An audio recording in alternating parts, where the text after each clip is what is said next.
अस्सलाम वालेकुम दोस्तों, आज के टॉपिक में हम देखेंगे कि अगर हम सेकंड हैंड कीबोर्ड परचेज करते हैं तो हम उसकी सारी की को कैसे चेक कर सकते हैं।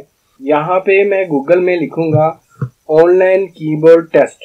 ये लिख के मैं इंटर करूंगा। जैसे ही मैं इंटर करूंगा मेरे पास पहली वेबसाइट ओपन हो जाएगी की टेस्ट की। इसके ऊपर मैं क्लिक करूंगा। जैसे ही मैं क्लिक करूंगा तो मेरे सामने एक कीबोर्ड ओपन हो जाएगा। आप देख सकते हैं कि जैसे ही मैं कोई की प्रेस करता हूं तो ये ब्लू हो जाती है, तो इसका मतलब है कि ये की प्रेस हो रही है। इस तरह आप इसके फंक्शन की वगैरह, इसकी एस्केप की, इसमें कैप्स लॉक और इसमें नंबर जो है आप पूरे तफसील से आप इसको चेक कर सकते हैं कीबोर्ड को।